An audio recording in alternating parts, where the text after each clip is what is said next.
live on video. Stand by for audio. All right, good day, good evening, ladies and gentlemen. Welcome to another Live the Fuel show. So this evening, I am bringing on, yes, I say this many times this way, yes, I'm sorry, yet another new co-host. My apologies. These new booking systems and these people referring people has made my life so much easier as a podcast host and creator.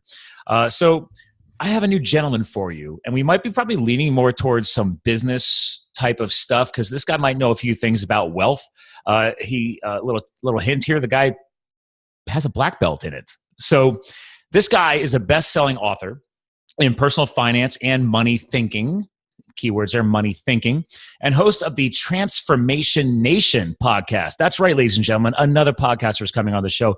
He also is the owner of 30-plus companies. I don't know how you do it. And founder of his own martial art, Yokido. I hope I said that right. We'll find out in a second. But he outrightly rejects regret and speaks to it as the ultimate life failure. He has a unique approach to living a fulfilled life by breaking rules and making more mistakes faster than the competition. These are keys to his success. So without further ado, I want to bring him on the show. Welcome to the show, Damion Lupo. Hey, Scott. What's up, man? Hey, man. I love the bio, by the way.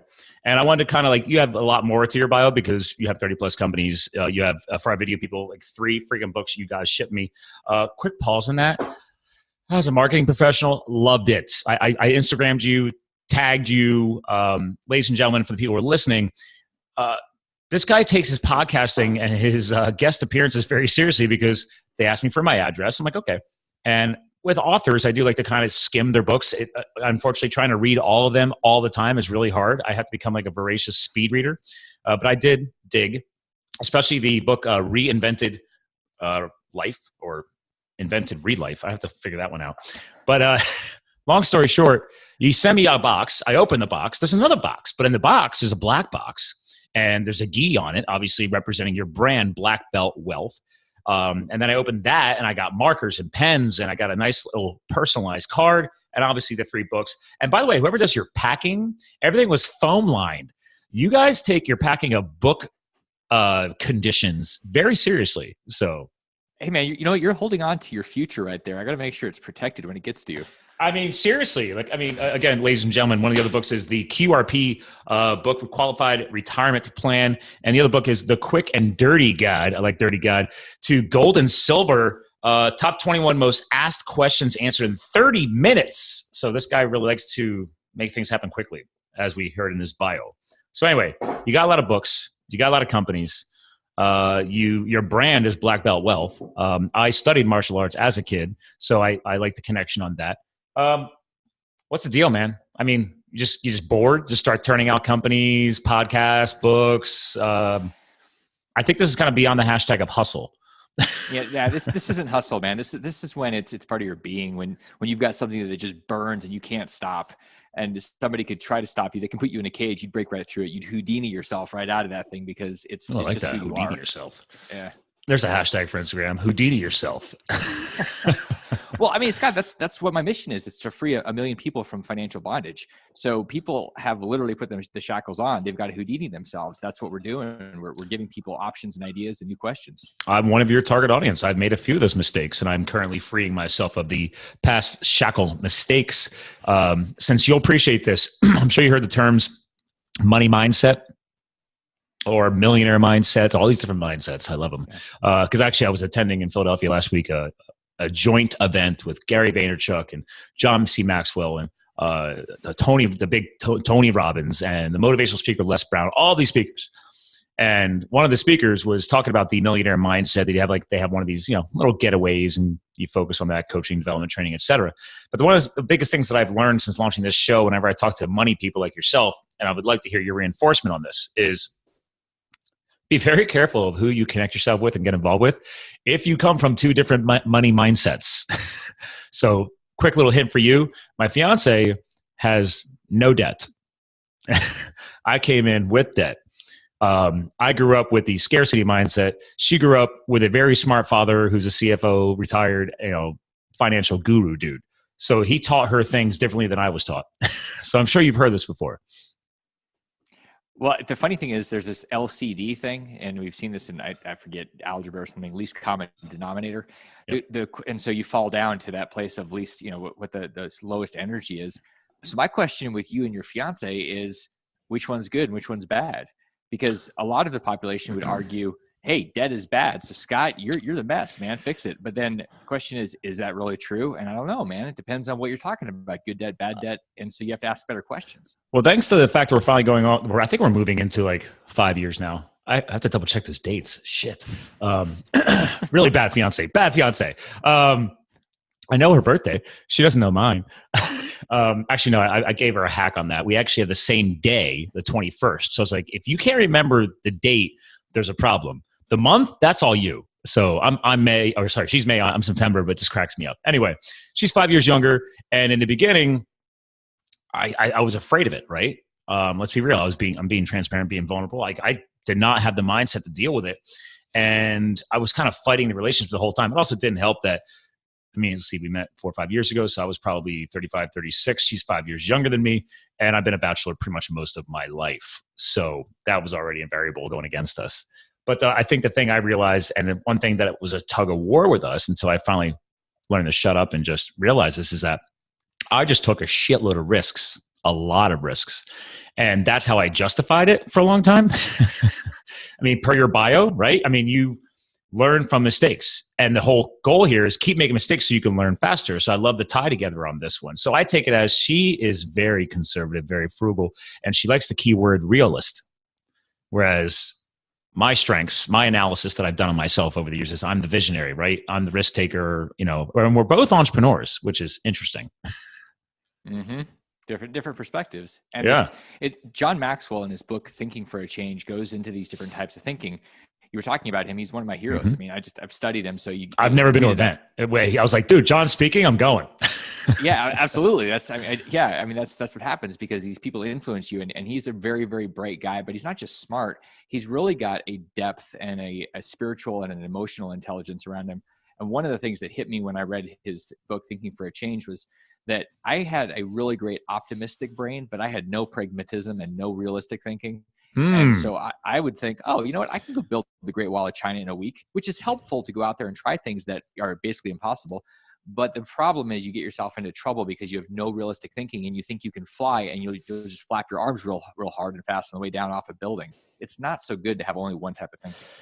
Yes, I'm glad you brought that up because everybody does justify their position or their success mindset or their protocol after years of proving it. But I do agree with that point of view, right? Like we talk about, again, back to income, right? Is diversify your portfolio of retirement, blah, blah, blah.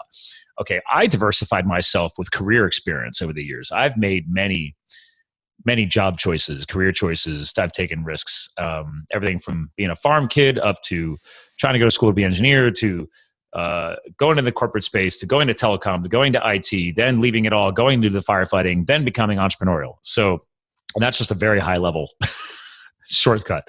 But to your point, it doesn't mean I know everything. It just means, I've taken probably more risks and I'm still digging myself out of a few of those risks, but I've learned a few things from that. And like remember the old statement? Have I ever coached you on this? I'd love to hear your feedback on this. Say yes and figure it out later. I'm like, well, that's true and not so true. Yeah, there's the other side of that is the difference between the most successful and just successful people is the most successful people say no to almost everything. And it's really true. You've got to be, you can go Jim Carrey and do yes men and just say yes to everything. That's one approach. Great comedy movie, by the way. It's an amazing movie. It actually got me saying yes to probably too many things right after the movie. But the truth is there's so many shiny nuts out there. We become hyper-focused squirrels. And the problem is our focus changes directions every 3 milliseconds because of Facebook feeds and every possible stimulation, opportunity, relationship, whatever, job, investment, Bitcoin, it's never ending. And so if we don't have a focus and we don't have guidelines and people that are helping keep us narrowly focused and then aware and then narrowly focused, we're going to be all over the place, man. It's like a field of shiny nuts and it's always on. I've joked around for years about the whole shiny squirrel, shiny nut syndrome thing or squirrel syndrome. Everybody's got different words for it. I like the hyper the hyper squirrel thing. That's a fun one. That could be a new variation. I haven't used that one yet. So it's like a cold brewed coffee drinking squirrel with a bunch of shiny nuts that are glowing with a nuclear event inside where they can't turn off. Oh, fun one up on this one. On that one is, and this is not a competition, but this just gives you an idea who I am. I did a 23andMe Facebook Live podcast episode a week or so ago with a geneticist. Dr. Anthony J. Shout out to him. He's awesome. I'm going to be airing his show in the next few days. And apparently at the genetic code level of my being, I consume and process caffeine 50% faster than most human beings. So, for example, this morning, I decided to test that because I had a 3.5 hour trip back from the capital of New York up in Albany this afternoon. But I had a lot of meetings. I'm like, go. I was like, all right. I didn't drink coffee for the past day or so. So stopped in, did a cold brew, had him add a shot. So it was cold brew plus espresso. Then I was good till about 2:30. And I don't drink it because I need the energy. I'm a high energy guy. I'm a fitness nut. I just like it. And then I walk in, I was like, I haven't had this in a few weeks and this is my winter favorite.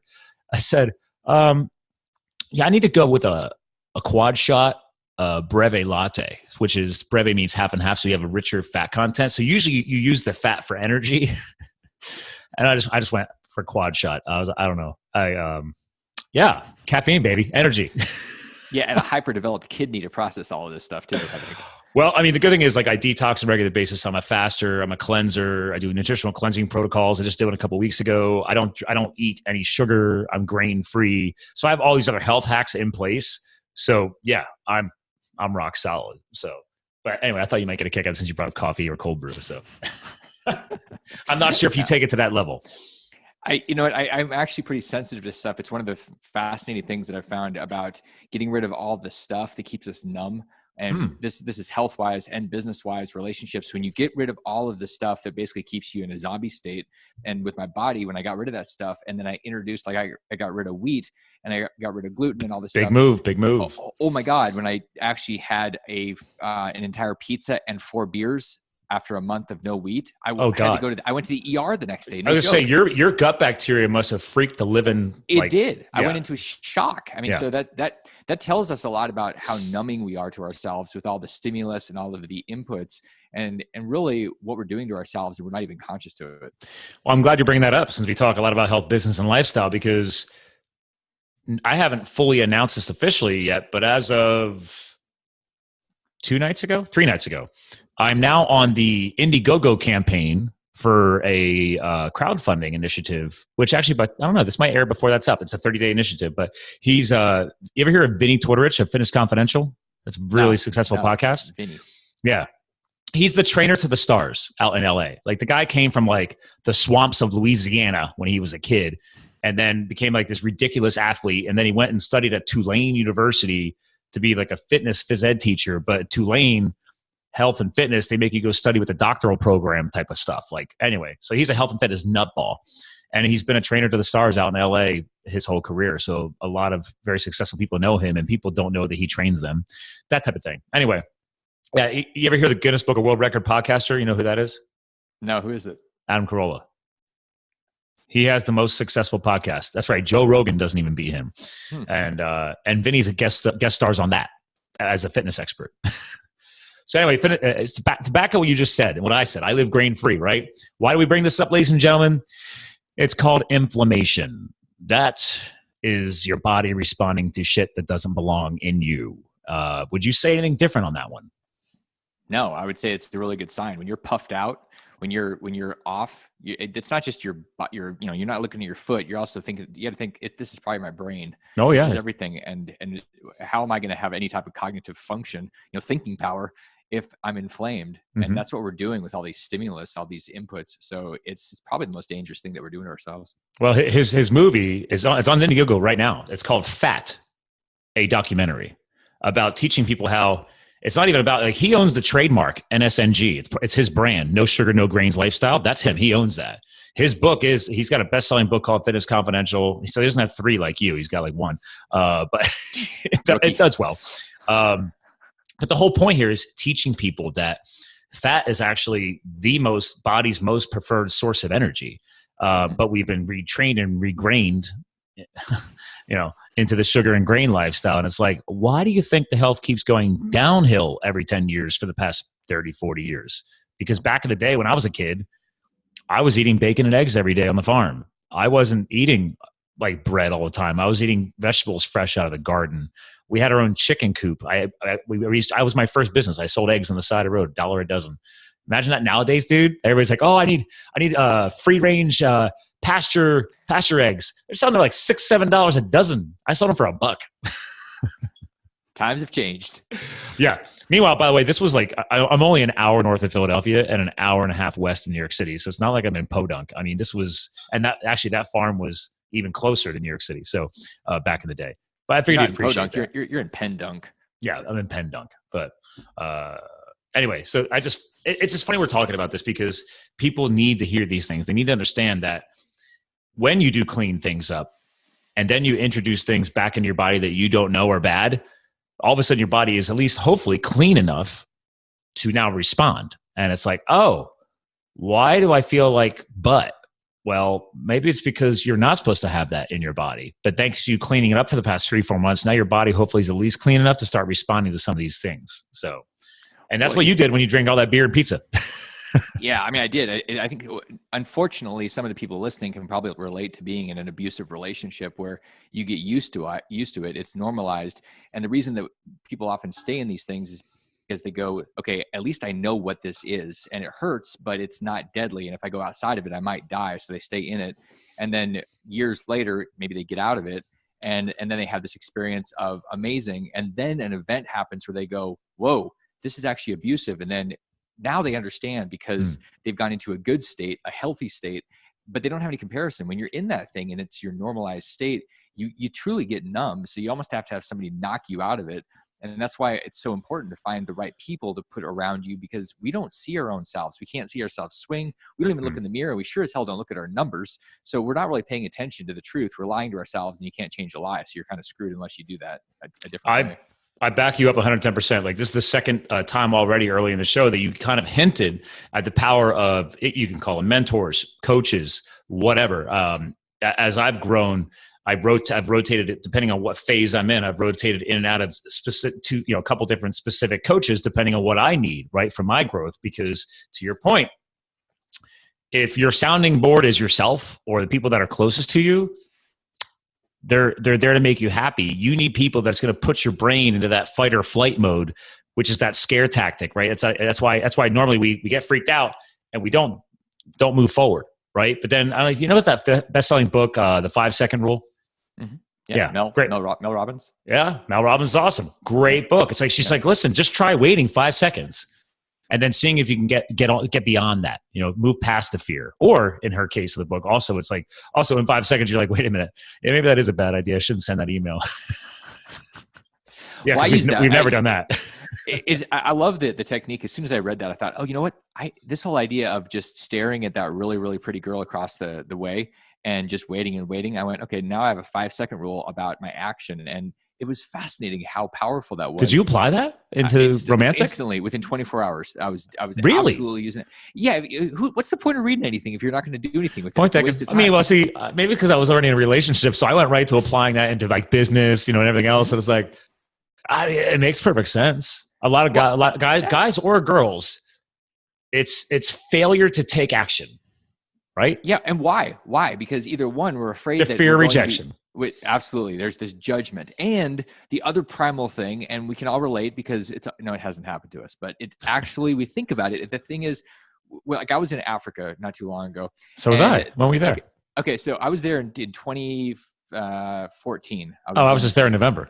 Okay. Well, you were just there. I'm about to go back. Okay. Awesome. I was in South Africa. So yeah, me too. And okay. I wonder, so our game warden said, when we're driving around, do not get out of the Jeep. And we said, well, that kind of makes sense, but why are you saying it so seriously? And he said, because the lady that was here in the park right before you guys got out of her car and she went and lined up these lion cubs to have a better picture.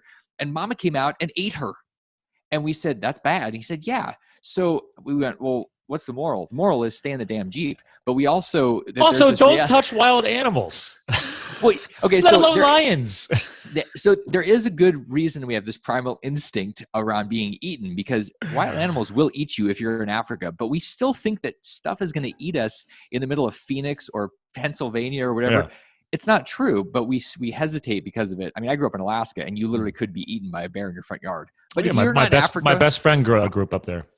So. You know what? It's a real instinct that'll keep you alive. But we're not in most places where something's going to eat us, so we hesitate, and that's what we get in trouble with. We won't take the step into something into the unknown because we're afraid we're going to be eaten. You see, that was like, it's funny because I'm gonna have to get all of these episodes from the history of launching this show transcribed, because one of the hacks was someone's like, dude, just take all your episodes and send them to what's that service they can just take a voice recording and turn it into script. It's like $1 a minute. I'm blank on the name of it. Anyway, point is like, you probably have a whole book or multiple books just in all your podcasts. You just need to pull out, because my first book I want to write about my firefighting experience and just that life-changing protocol. And I think I could thank that because, number one, it's taught me the value of making right decisions, but also taking more risks, because I was in one of the most dangerous jobs in the world, which was wildland firefighting out west. So it's like, okay, yeah, that was a life-changing experience, mindset and physically. But to your point, it's like we are in one of the, I don't want to say that we have the safest. Yeah. We have to be one of the most, we are totally the safest country in the world. Let's be real. Without a doubt. Okay. Yeah. I mean, we have laws. We have people that actually give a shit. I don't know how to put it better than that. There's some other countries that people say they care, but like you get on countries like Brazil, and there's a social acceptance that you just don't get involved and you just let things happen. And I joke around if people study history, and I'm like, I feel like countries like, when you hear about this stuff in the news, it's like, and I don't really watch a lot of news because negative news, negative mindset, but from an international landscape, I feel that other countries are where we were when it was like the mob generation, right? When we had the mob, I mean, I'm supposing the mob still exists, but you know what I'm talking about, back in the flappers, right? The early 1900s, that whole transition of law and crime and everything else. I feel like countries like Brazil, for example, they have all these natural resources, all this money, but they still haven't figured out the whole legal protocols. So they're just kind of letting things go. And I feel like that's where they're at. It's like beyond the Wild West phase. I think it's more of that mob generation. Yeah, there's a reason people are trying to get here. They're not swimming over to climb into Russia or China. They're trying to get into the United States. I mean, there's a reason for this, because this is where it's safe. This is where you can actually create something, and you can develop a dream. Where else is that? I mean, nobody's breaking into Poland. No. I mean, I've had some of their vodka. It's pretty good, but not to promote drinking alcohol, because let's be real, ladies and gentlemen, I do have a nice scotch once in a while, but alcohol to your body is a poison. Just like sugars and grains, it triggers inflammation. We've already said this, but I have to clarify that all the time. So clearly you're not a big grain guy anymore, right? Are you off the beer or? No, I mean, I've tested it in the last couple of weeks, and it's amazing when I do it, instant feedback. I can feel my hands and my feet literally swelling up while I'm drinking the first beer. It's unreal. My body reacts. It's an autoimmune. It's a immune response where your body's saying, this is a foreign, terrible subject type thing. There's like trauma going on. And what I found, I went to my doctor, my naturopath, and he said, your immune system is kind of shuntered. It's squashed a little bit. It's not doing well. And I said, well, what do you think that is? He said, well, look at all your food that you're reacting to, that you keep eating, and your body's in a war. And I said, well, that's not good. He goes, no, because you're going to be susceptible to getting sick because your immune system is fighting your freaking hamburger versus the flu virus. And I went, oh. The human body is an amazing machine. I've interviewed scientists and doctors and everything else trying to keep up with that guy, Vinny. And he's going to bring all those experts, for example, into that documentary movie. So I'm very excited for that. But anyway, the point is that the body's an amazing machine. It will adapt. We are powerful beings. We adapt to things day in and day out. Like to your point, we adapt to a bad relationship, or we adapt to our bad money practices because it's just what we've always done. And we just accept it because it's comfortable. It's easier. And we don't want to like shake things up. But if we had to shake things up, we can adapt. We can. So, and like to your point, that bad burger or that bad pizza or 4 or 5 beers, you're shaking things up. And your body only has so many resources to focus on things. So I'm glad you brought that up. Yeah, it hits you. It's funny how you can get away with things and you can literally just feel like you can burn through them, like with your ability to burn through caffeine. Yeah. And when you're 20 years old, you can do almost anything you want to your body and get away with it. And then you start realizing there are consequences. You feel like you're invincible. I mean, when I was doing my business stuff in my 20s, making millions of dollars, I thought I was invincible until I wasn't, until I got crushed, brought to my knees, and was bloody, cut up in the streets going, wait, what happened? Well, I wasn't invincible. I actually had an experience. It's called being human. And yeah, let's dig into that, man. I'm having fun talking to you, but obviously you are a guest co-host. I think people should learn a little more about the guest co-host. I think I did a decent job, obviously, ladies and gentlemen. He's got a lot of books. I already said this, but just go to DamionLupo.com and don't try. I'm going to have all the books and everything linked in the show notes like I always do on the blog post, but honestly, just Damion, Damion, Lupo, Lupo.com. But hey, Damion, let's dig into it, man. Like, what's up with that story? All right. Why do I always hear about people making millions of dollars and then they hit a wall? Here's the deal. Success is a terrible teacher. And when you hit the ground and you really don't have, in your 20s, you make money. My timing was really good. I thought it was me. I thought I was just really that smart.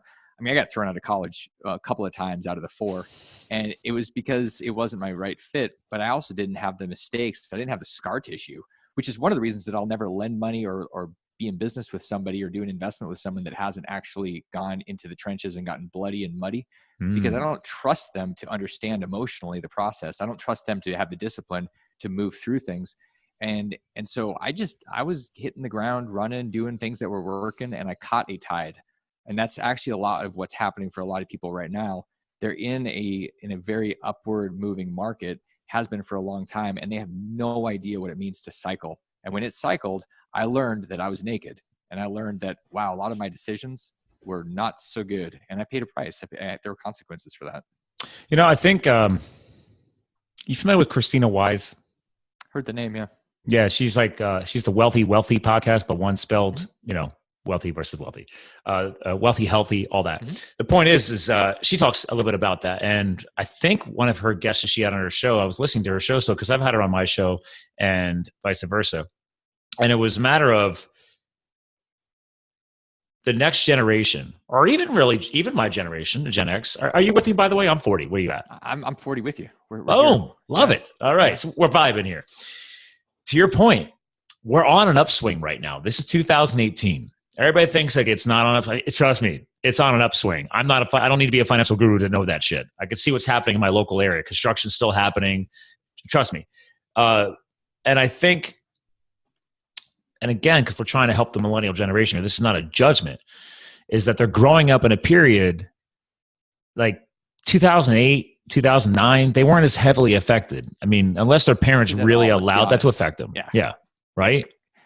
At best, they were what, barely, in college or barely out of college. They really didn't get affected. But like at 40, what were we affected by? 2 or 3 major financial shifts? I'm trying to think. We had one in the 90s. You had one in the wasn't there one in the early 2000s too? Yeah, the .com crash. Yeah, well, that was 2000. Yeah, 99, right. 2000 shit show. Yeah. I was working during that, trust me. Everybody's like, oh, man, you know about websites? I'm like, I was working before websites were a thing. People don't know what a BBS board is. I know what a BBS board was. Do you know what I'm talking about? Oh, yeah. The BBSs, baby. People are like, what's a BBS? I was like, I'm aging myself so bad right now. Yeah, that's pre-WWW, baby. So, but yeah, and then we got, obviously the only one that the millennials going to be able to connect with, at least closest to them, was the 08-09 transition. So that's scary because there's no scars. What's really funny to me, the idea that there's a lot of financial advisors and these people that are doing stuff with money that are in their 20s. And I go, what do you possibly know about money? You don't know anything about money. Literally nothing. And yet you're supposed to be giving. I was one of those guys. I had my wait, Damion, they know how to make it. They're doing well. They're making money. So they know how to do that, don't they? They know how to spend money. I don't know if they know how to make money. They know how to, they have experiences. I love the millennials because they're doing something smart, which is they're not waiting until they're retired to actually live. Right. And that's one of the things that we're seeing that's really, really cool. And I think Gen X's and baby boomers really missed the boat on this one, or have for the most part. So I like that. I was guilty of that. My 20s, I was all in on trying to chase some corporate dreams. And then, I made myself go back to school because I wasn't doing well in school as an undergrad like you were. Like, for example, you kind of mentioned that too. So we all have I was at least trying to listen to it or observe it. I didn't know what I was going through. Things weren't clicking. So I was like, great. I was paying my way through school anyway. So I just started chasing promotions and bigger salaries and doing that. And I was making more money than my buddies coming out of college. So, and they had master's degrees. But again, I've lost all that. I've literally shrunk my life down to fitting it into a car, when I decided to go work for the federal government as a firefighter, and like I gave everything away, and people are like, really? And I'm like, yeah, minimalism is freaking great, by the way. So I don't know if you ever got a taste of that. Well, actually, you definitely did. I totally did. I mean, there was a time where I was sleeping in my truck. I slept in a suitcase in the back of my truck. And it was funny because I was sitting in the back of the truck and turning my car on with my remote starter. It was the winter. I was up in northern Arizona. Turning it on. The fact that you had a remote starter, that's pretty sweet, actually. I mean, obviously you're sleeping in your suitcase, but I mean, I never had a remote starter. It's really cool until at 3:00 in the morning when you're in a zombie state, you drop it down below everything and you can't find it, and it's like 35 degrees. And you're freezing your ass off. Yeah, that wasn't so cool. That was a terrible experience. I'm envisioning it right now because I've been in some pretty cold stuff, and I'm like, yeah, that would definitely not be enjoyable. No, but it's part of the story. The way I look at things now, whenever something's just exploding or melting down, burning up, blowing up, or whatever it is, I go, this is going to make a really interesting, funny story in a year. So I'm going to laugh about it now and be in it instead of trying to avoid it. I mean, it's truly a different way of looking at things when you are in it and not trying to get out of it. I think that's an important lesson you're bringing up, is that a lot of people define what it means to differently, means to live in the moment, right?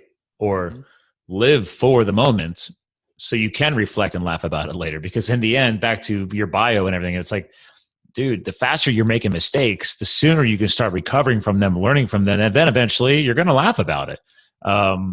One would hope, if you have the right mindset. Well, you may or may not laugh about it. I think I pretty much laugh about everything because, I mean, seriously, why are we so serious? It's like the Joker. Yeah. But here's the reason that's our country, though. If you go to other countries, they say we're a bunch of prudes. We're very uptight. So, well, yeah, I grew up in that space, and my dad was very focused on security. He was a military guy and wanted me to, even after I had 150 houses, he said, when are you going to go back to school? And I said, why? And he said, because then you can get a government job and a pension. I said, Dad, I've got 150 rental houses. He said, yeah, but I don't really understand what you're doing. My residual income stream and financial portfolio is beyond anything the government can give me. Well, and you know what? That made sense until I lost it all. And then, it was, but the thing is, I had the muscle. I had the confidence muscle that I regenerated after this went away. And so I can go do that again. What you can't do is have a job with a pension, or you're doing a job and then the market melts down and all of a sudden 20 years, you don't have another 20 years that you can just do. And this really hit me in 2013 when I was visiting with my dad right before he died. And we were talking and we were kind of saying our goodbyes. And he looked at me and he said, there were just so many things that I wanted to do. And I felt the regrets. The regrets. And I went, that is that I'm going to avoid at all costs. So the pain of discipline, the pain of a mistake versus regret, I'll take the pain of discipline and the pain of those mistakes, man, but I will not go to regret. It's, it's kind of some of the fuel behind my lifestyle and why, a lot behind Live the Fuel. Because when I first created Live the Fuel, it stood for Live the Fired Up Epic Life, but then it's kind of long. So I just said, great, I just want everybody to live the fuel, fuel your health, fuel your, live for it, man. Like have adrenaline, like have excitement, have energy. And I'm going to tie this full circle back to your point on Africa. And I've never taken a 2-week vacation trip, like, in between business or whatever. And we went to South Africa in November 2017 for 2 weeks. And the only reason why we went is because my fiance is an equine horse doctor, a horse vet. And there was a conference there. And she's like, why don't we go down for a week of fun? And then we go up to do the whole conference, which has a whole safari package built into it and everything. And I'm like, wow, I'm taking 2 weeks. And then she's like, well, why are we doing everything that we're doing? And I'm like, yeah, she's coaching me now. And I'm like, all right, let's friggin' do it. And then I find out now her parents, they're retired. They're going to go up next year, 2019. They've never been. And now granted, they're both very well retired and they were very successful what they did. You know, her family business is construction. He was a CFO of a couple other companies. Like, they were smart. But now they're doing all the adrenaline junkie stuff, like, or ish stuff now. Now, granted, they're going to pay like $15,000 a person for their package, for their vacation package. So they're going to be doing a little bit nicer than what we did. But I was like, hey, we beat your parents to Africa because we're choosing to live now. I don't want to wait until I'm in my 60s to go to Africa. You might not have your 60s. How do you know? Right? We get hit by a car tomorrow. Right. Stuff happens. I mean, things happen. Yeah. And I think that's the biggest piece that I'm getting when I'm hearing this from you. And it's a powerful share, by the way, but the whole, obviously sorry for your loss of your father, but I mean, eventually we all lose our fathers, our mothers. This is a part of the life cycle. But God, man, hearing the feeling of regret come from his lips, man. It broke me. It broke me down. And it was one of the greatest gifts I've ever had in my life, because I felt something that hurt me so badly because I could feel his pain. And I thought, not only am I not going to go there, then I'll figure out what I need to do to play bigger, to be full in, so that at the end I say, I don't have anything left. I gave it all. It's not, but beyond that, I'm thinking, okay, what is part of my mission? Part of my mission is to help as many people as I can make sure they don't have that experience. And so that's why the million people free from financial bondage is so important, because financial bondage pushes us towards an end game of regret. And that to me is crazy, and it's not okay. No, and it was funny. I can't remember which podcast I was listening to, because before I became a podcaster, I listened to podcasts, and I still do, because I travel a lot for business, and I tell people, like, your car should be a mobile university. I mean, you don't just sit there and just learn and absorb. You eventually have to take action too, right? And make these mistakes you and I are talking about. But audiobooks, podcasts, it's all free content. Oh, well, maybe not the audiobooks. You got to buy some of those. But the point is, like, if you're stuck in a car for 20 minutes, 30 minutes, an hour, what are you doing with that time? Listening to music, listening to the negative news networks, listening to other people live their life, and then you're generating, your negative mindset and regrets and that whole I wish. And I'm like, why don't you start I do. So I'm loving we're talking about this right now, because more people need to take action in their life. Now, granted, not make mistakes to the point where you're in debt and you become handcuffed by your financial mistakes. But you know what? Money is made up anyway. So when you've got debt, the interesting thing that I think we can pull out of that statement with the debt, and maybe I'll knock you loose out of this for a second too. There we go. I like it. Let's do it. So this debt idea is attached to the idea that it takes time and energy to create money, because you have to save your way to pay off the debt. The truth is, like, when I bought my first rental house, I borrowed $6,000 on a credit card, bought the house, had this house for a couple of years, sold it, had $50,000. I basically created that out of thin air. Mm-hmm. So the question is the debt really something that's good or bad? I went into debt, $6,000 to buy that house, and it was on a credit card, which is good or bad, I don't know. But that I agree with. My debt was taking risks, a couple of different business opportunities, and putting them on credit cards. So I don't regret it, because I have learned a lot since then. Yep. To the point where the stuff I know right now is why, like, Vinny's team, project team, called me the other day. It's like, we need your help. Right. We're hiring you to put you on this team to try and help make this movie happen. Right? Like, I never asked for that. They called me and said, we need you. So if I hadn't been learning, paying for marketing education, this is not shit that I learned in college, right? Come on. No, that's right. Like, this is exactly right. Like, I don't consider putting training protocols or training programs on a credit card is an investment to me. Yes. Depending on what financial guru you talk to, that's debt. But I said, okay, well, yeah, sometimes you got to spend a little to get a little, or in your case, a lot, right? It's the best investment you're truly ever going to make in yourself is the investment. The investment you'll make is the one you make in yourself. It's also interesting that if you'll do that, if you'll spend $3,000 or $5,000 for a weekend or a program, you're going to pay attention to what you pay for. So then all of a sudden you spend all this time with this voice that's giving you these ideas and wisdom, and you'll start shifting because you'll absorb that. It's why it's so damn dangerous to be around people that are not where you want to be, because you're going to stay where they're at. Yeah. And you start listening to other people, the right people in your car, and not the disc jockey and not CNN or whatever the heck you're listening to. You're going to start shifting and growing in a like a hyper good way. So the question is, who's influencing you? And you really have a choice. But if you're afraid of spending money and investing in yourself, you're going to be stuck with Anderson Cooper. Uh, And I like Anderson. I mean, he's a nice guy, I guess. I don't know. Admittedly, I don't follow the guy, but I could see that. I could totally see He's that. got great hair. Yeah. Well, a quick tie back to that event last week, the Tony Robbins event. Some people don't click with Tony. Some people don't click with Gary Vaynerchuk. Some people maybe our millennials never heard of Tony Robbins, never heard of John Maxwell, never even heard of Les Brown, right? But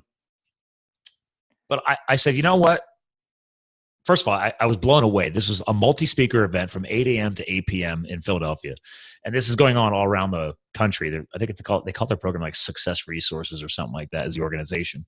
But the point is this, like, okay, the entry-level ticket to go to this was $75. I was like, what's the excuse?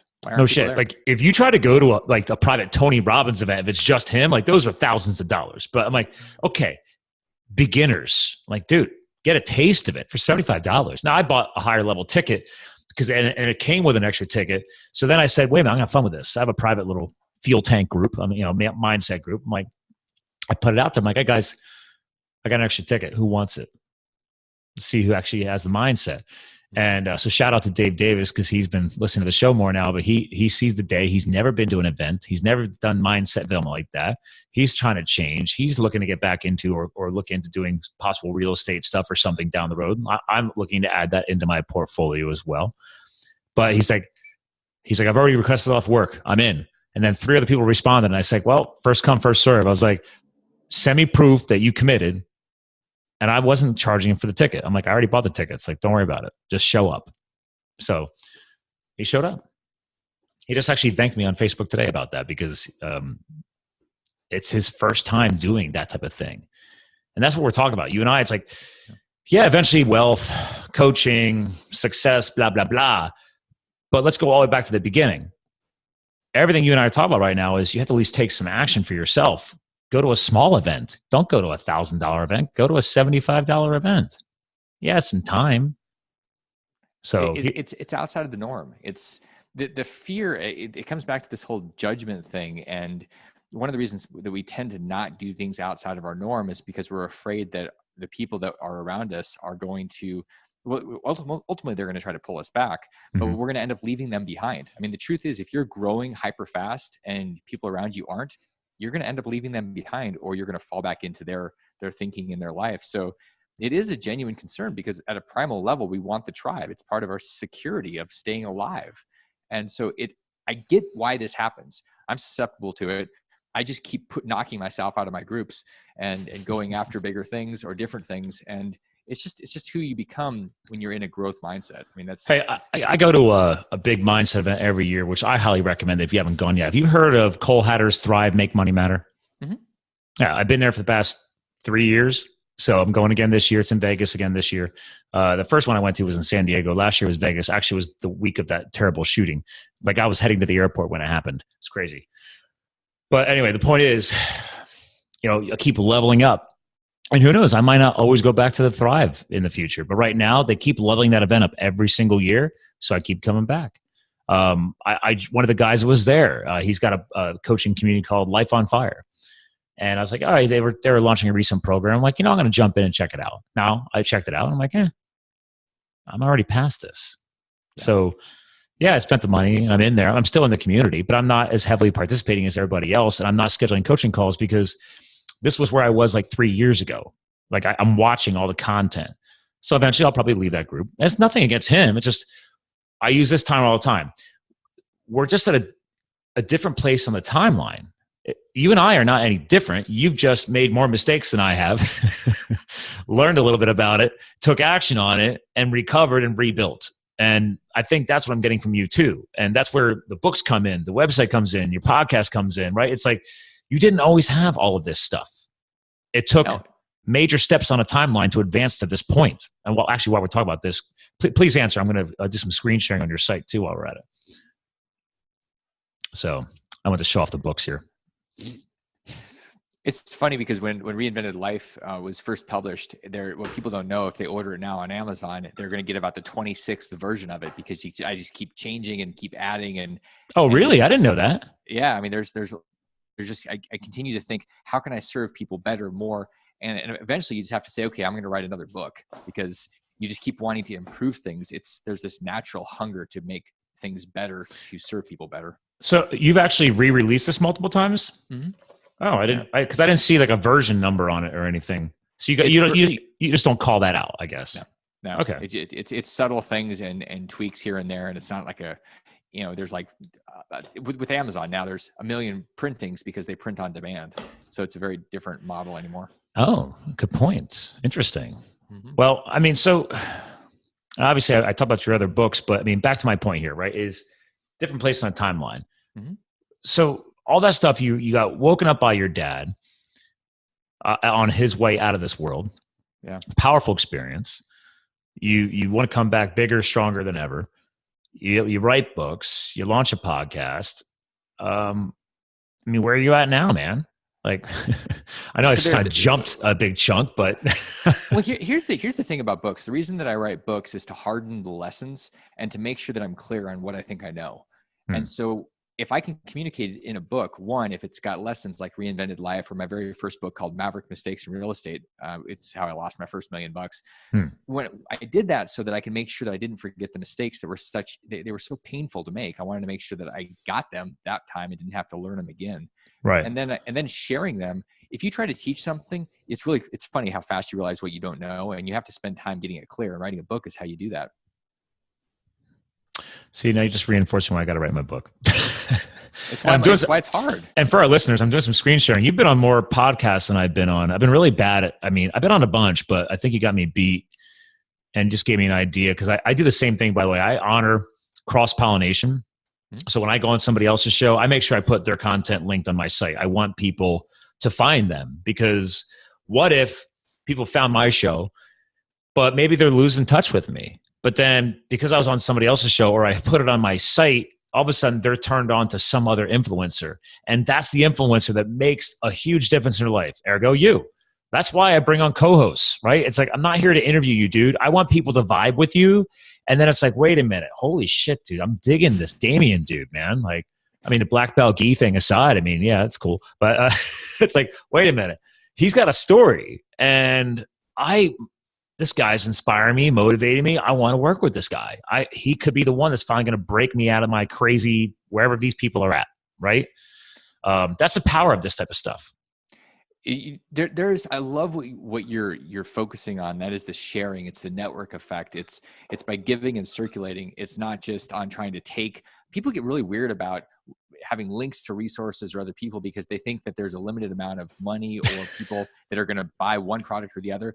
And that is simply crazy. The moment you have one random person that shows up and buys your thing and you've never heard of them before, you realize, wow, this economy is a lot bigger than I'm ever going to tap into. And the more I share, the more I circulate, the more I give, the more wealth is going to be a side effect. But you have to trust that when you do, all sorts of magic happens.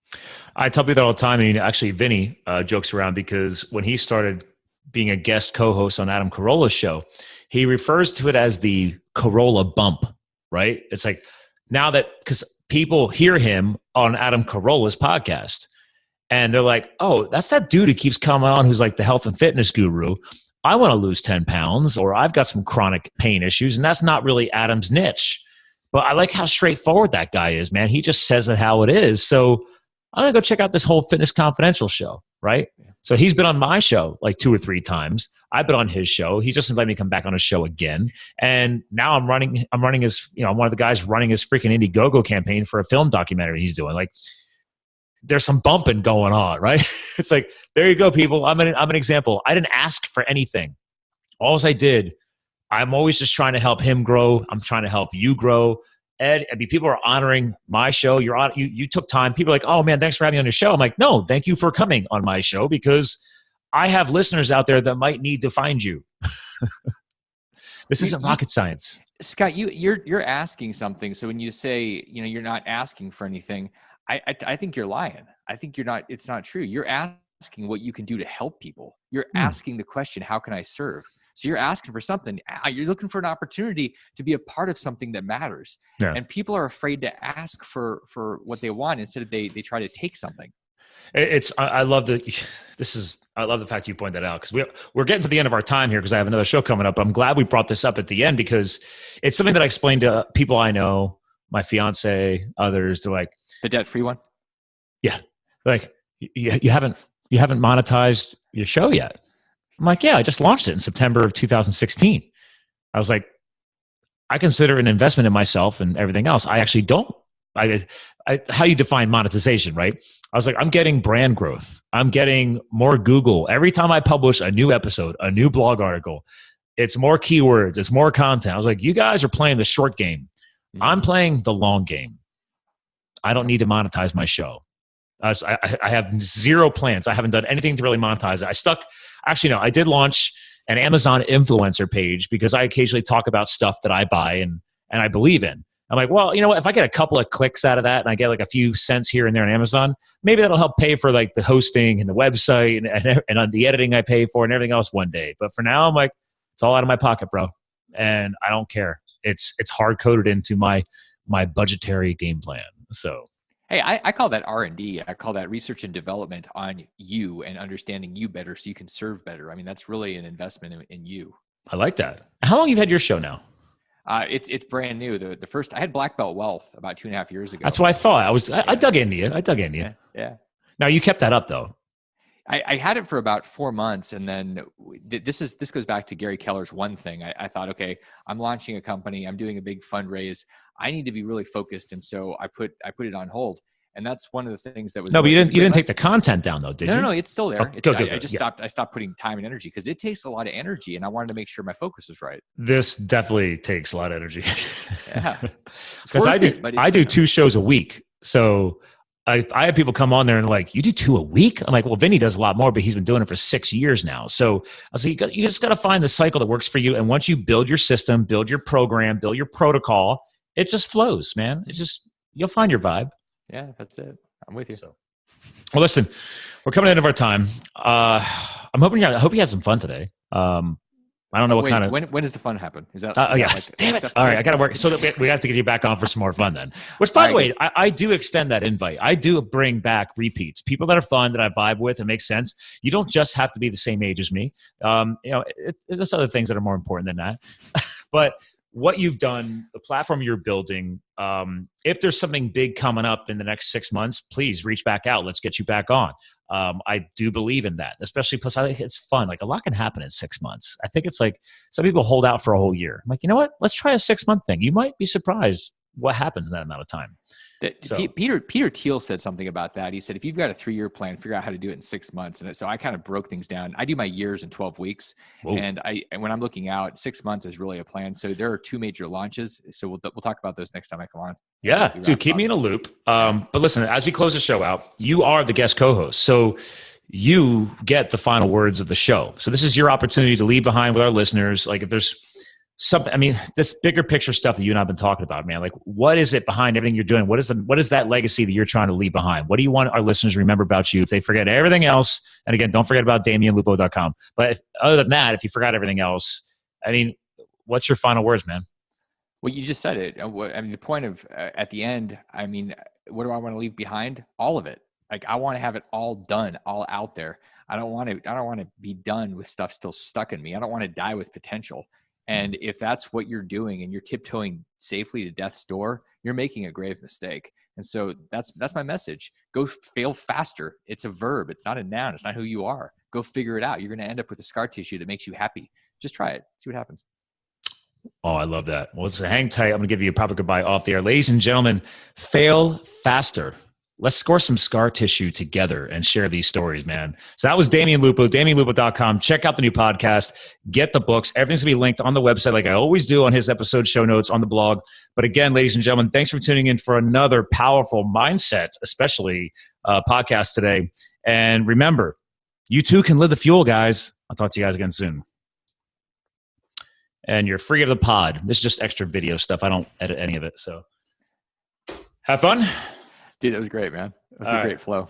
Yeah, this is how it's the way I've always done it. If people don't like it, they don't like it. But I'm like, I don't script stuff. I want us to have a 2-way conversation. I want to see where it goes, and hopefully people adapt. So scripting kind of sucks. Honestly. I can't do Q&A, dude. I can't. I'm just sitting there like, so what? When you did the ReInvented life, what did that mean to you? I mean, pain, You and I are both thinking of the question. Yeah. You and I are both thinking of podcasts that we've heard, right? I love doing that. I've been on them. I get that. I'm like, when is this going to end? Please make it end. I no offense. I'm impressed with what he did, but like John Lee Dumas, I've never requested to go on his show. I don't care. I know I could probably get a decent bump out of it, but this whole speed round bump, like, no. I'm like, if he and I run into each other one day and he asked me to come on, then maybe I'll get around to trying to schedule it. But I don't care. I'm like, I don't subscribe to his show. I tried. I can't. It's just, it doesn't vibe with me. I tell people, go with what vibes with you. So absolutely, it vibes with a bunch of people. Yeah, it's the same. He's very successful. Yeah, absolutely. So, yeah. I'm with you, man.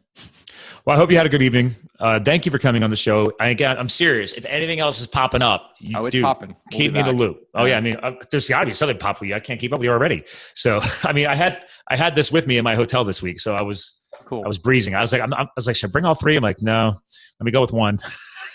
This is the one that sang to me. So I get it. You know what? Here's the answer. More caffeine. That's how you keep up.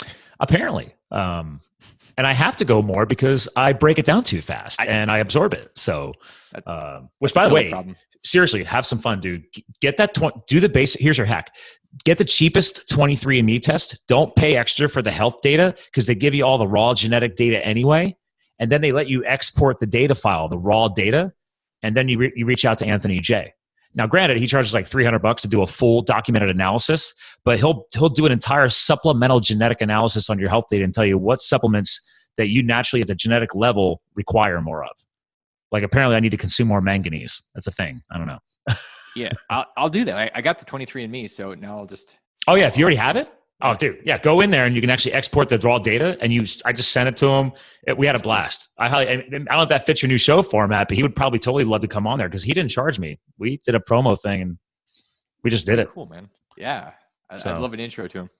Actually, then yes, do that. You said you already have your 23andMe? I have it. Yeah.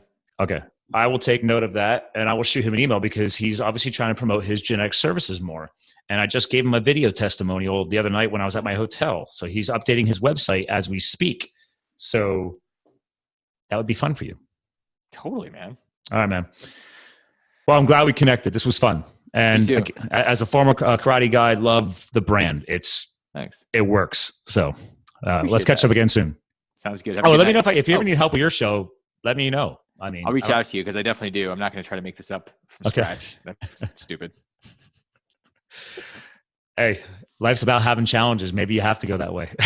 There will be plenty. I can still leverage off of other people and bring people into the loop. I'll have plenty of learning opportunities. I have no doubt. Well, you got my back. Us Gen Xers got to, have each other's backs from time to time. So, no doubt. All right. Well, you have a good night. I'm going to hop on with Megan. I'll talk to you soon. Thanks, Scott. Take care. All right. Bye.